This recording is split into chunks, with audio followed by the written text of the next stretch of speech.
loads to talk about today, guys. But the first, and I think the biggest breaking news of the day, we can't not start on it, is Maresca to Chelsea, done and dusted.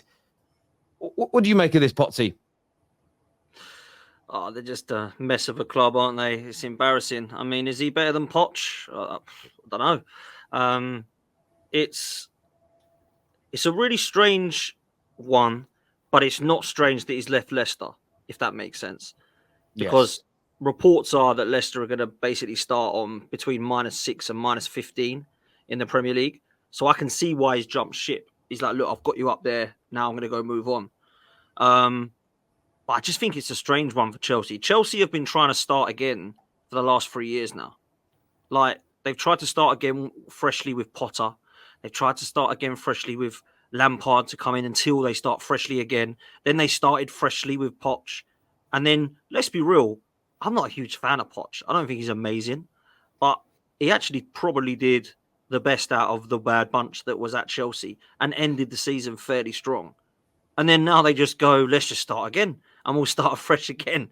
Like, for me, it's bizarre. I don't think this guy has got the credentials to take Chelsea further forward any more than what Pochettino had.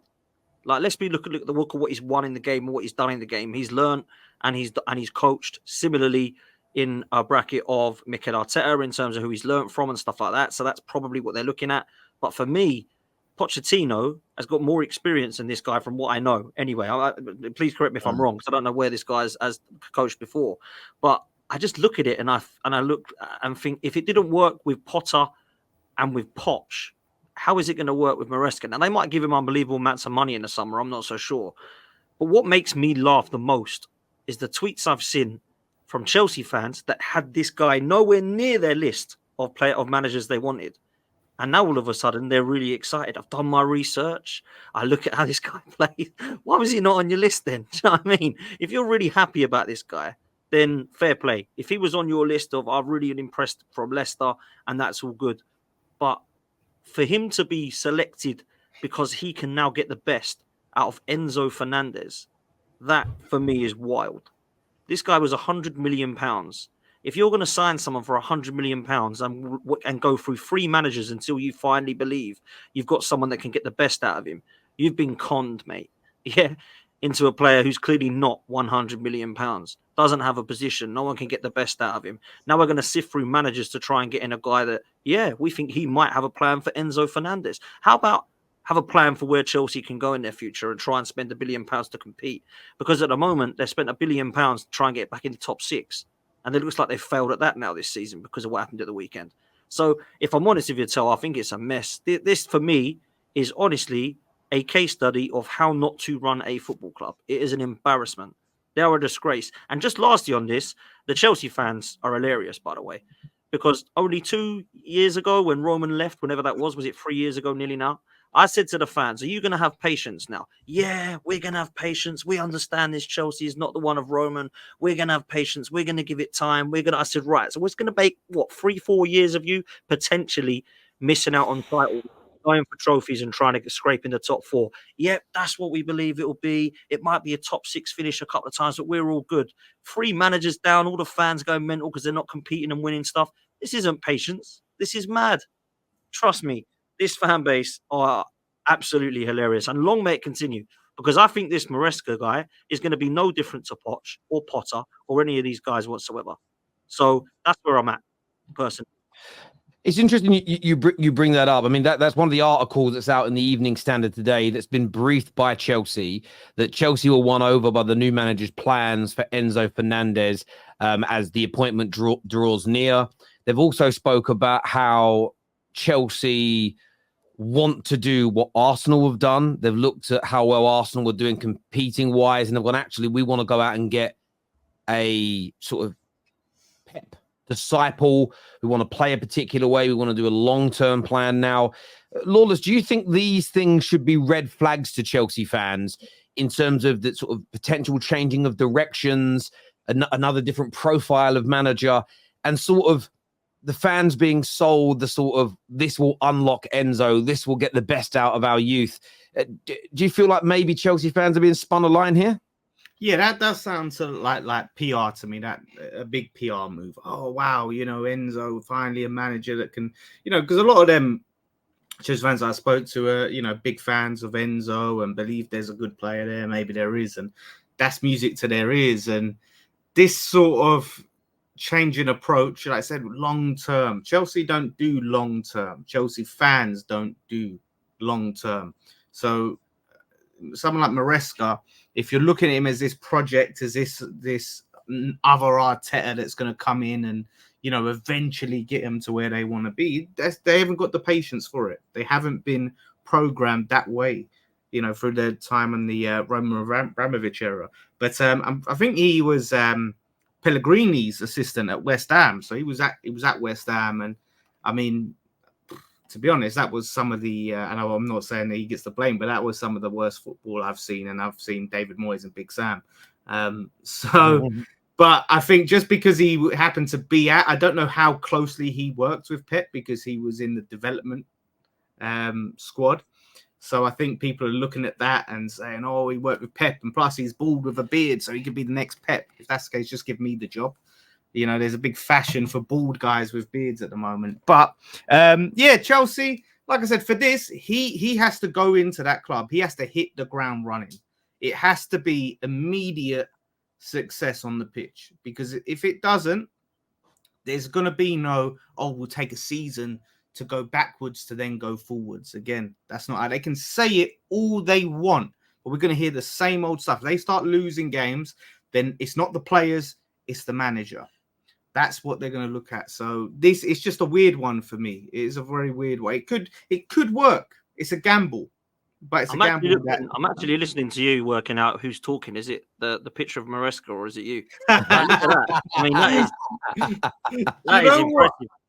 I'm telling you, I'm gonna be picked out for a job next. See me soon at a club coming to near you, But yeah, man, let's be real. It's the ownership, though, isn't it? We haven't really spoken about it much. It is the ownership of the club. Like we can talk about the fan base, we can talk about the players, we can talk about what managers they have. This, to me, and I said it earlier, case study of how not to run a football club. I honestly do not see how they go forward with this ownership. I don't get it. Do you know what's interesting for me? I'm not. I said on a video I did a couple of hours ago when the news was announced that the deal was done. I don't know enough about Maresca to say whether he's going to be a success or not. I've read some really good things. So you can go back and find articles from 2 or 3 years ago where he's mentioned and spoken about as someone that's tipped to become a top head coach or a top manager. So there's pedigree there. I've watched how Leicester play football. Really impressive. Really, really impressive how they perform. There's also other elements about what happened when he was at Parma. Of course, there's no experience in the Premier League. He's never had the pressure of being a Man City where the buck is going to stop with him with what happens on the field of play. So I think there's some really exciting elements for Chelsea fans to go, wow, this works.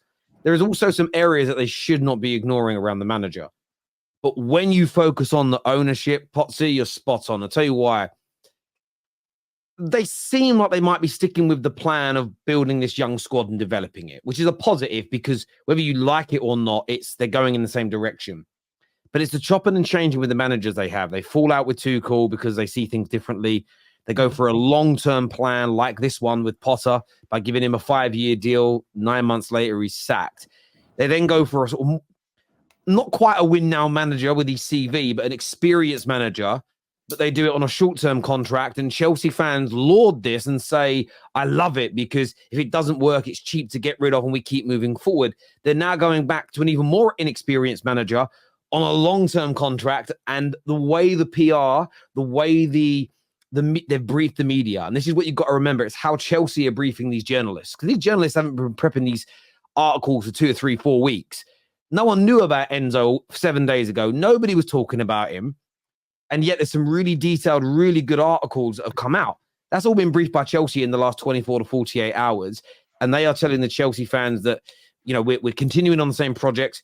This is the direction we're going in coaching-wise now, and we're going to get to the top. And the bit that makes me worried, if I'm just a football fan, as a Man United fan, I hope it goes wrong. I don't want them to be good. Why would I? I don't want any of you lot to be good. I only want it to be Man United at the top.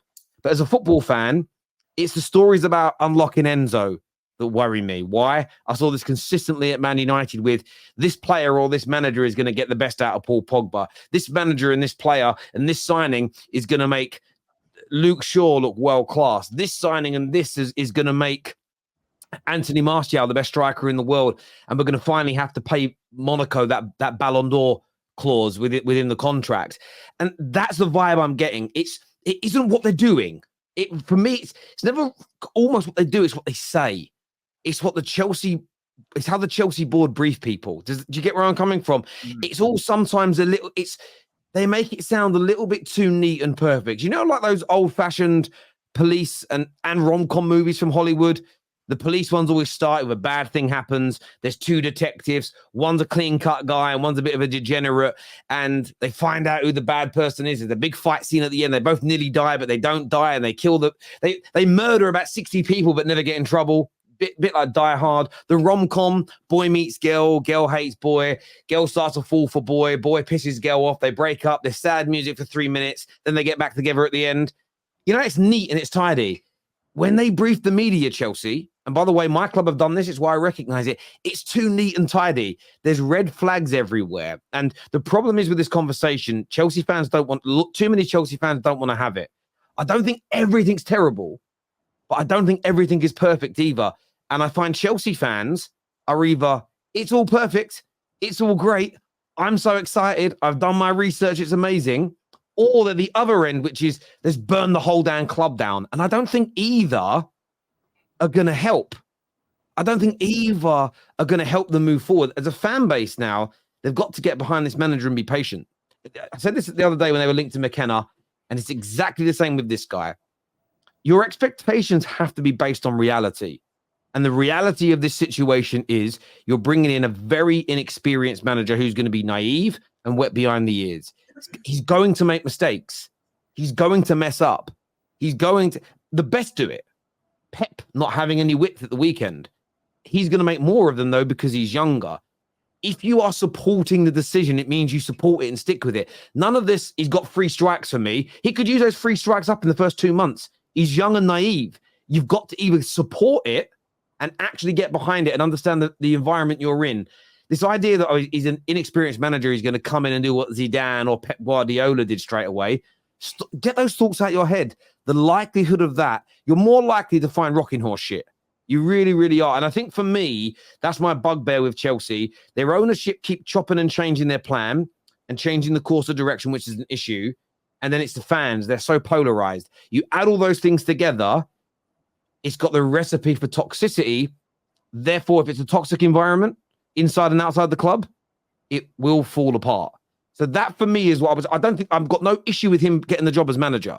There's no issue with taking a risk on an inexperienced guy. It can work. He may be the person to really set them on fire. But I think there's a bit too much PR going on around it. I think there needs to be honest conversations from Chelsea fans. And then maybe I think you progress as a football club, personally. Yeah, I think, I think the fans need to know what they want, because you're saying fans need to focus on the ownership.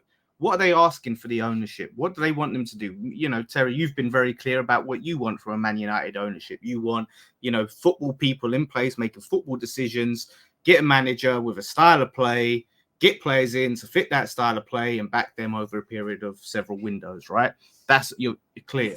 Chelsea fans, it's every season we've seen now. It's right, we've got this new manager, young manager, new project, hype. Doesn't go the way they want in the first 6-7 months, manager out.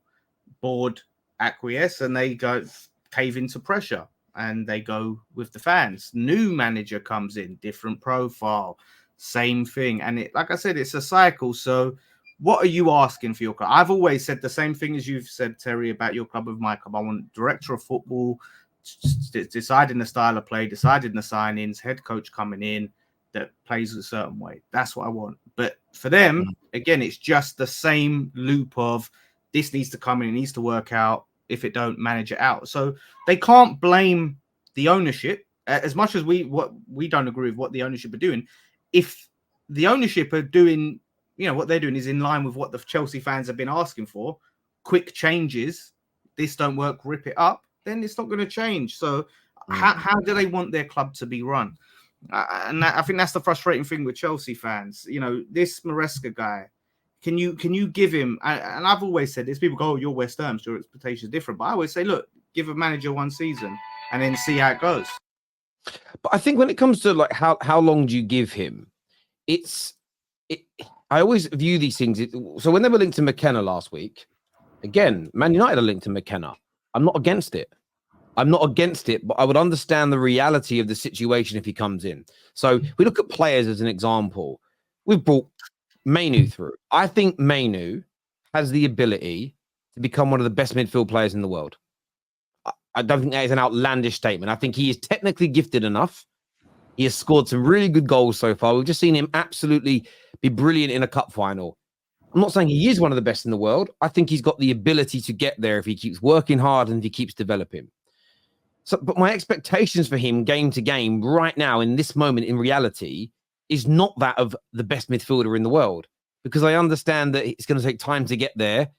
There's going to be trials and tribulations, and there's going to ebb and flow in form because he's young. The same could be said about young and up and coming managers. Every now and then, Zidane has done what he did at Real Madrid. There are still question marks over that in the sense of, well, he's not done it anywhere else. He's not managed since. And he had one of the greatest squads ever assembled in football history. I personally think he's a brilliant manager, but that question mark remains. You've got what Pep did. First club was Barca. Made some fundamental changes, made them the best team in the world, arguably the greatest club team ever. Dominated at Bayern. What he's done at City's been majestic. But these managers that walk into their first job at a club with the size of Chelsea or beyond, I know he's had a year at Leicester and a short stint at Parma, but I think the example still remains true. The likelihood of him being a Pep straight away is crazy. It took Fergie managed for a number of years before he became the Aberdeen manager and before he became the Man United manager. Most managers have to build up a CV. Most managers need time to make mistakes and learn from them. The same as every single person in every single job, in every single industry in the world goes through. So I think when it comes to the expectations, if you know what you've got to temper your expectations, not in terms of the final destination, but in the time it takes to get there. If Chelsea fans, as a general rule, have the win something big year one or you're gone, then he might be gone because Arsenal are ahead of them, Liverpool are ahead of them, Pep and City are certainly ahead of them. So the likelihood of winning something big year one is very, very small because of where they actually are in reality. So I think Chelsea fans, if they are genuinely behind this, have got to drop, as I said, any notion of 3-strike rules. I think what they have to do is get behind him, give him a 2 to 3 year period, unless it's going dramatically wrong, unless they're sitting in 17th, 18th in the league, haven't won a game in 12, out of all the cup comps. But, unless there's an extremity, they've got to get behind him. They have to, because otherwise you're never going to progress, because Chelsea are not the Chelsea that used to be able to just sack managers and win. They don't have the core. They don't have the group. They don't have the spine of a team that can manage that. So it's almost like they want that standard and they want that behavior, but they're not waiting until they have a squad that can cope with it. So it's a little bit chicken and egg at the moment with Chelsea. That one needs to come first, and they're not quite there with it yet. So I can understand the expectations coming from the spend, because when you see your club spend that sort of money, right? You say, well, we've spent £1 billion. We should be achieving this. This is where we should be, and that comes with some expectations. But like you said, the reality of the fact that that 1 billion was spent very poorly needs to hit home.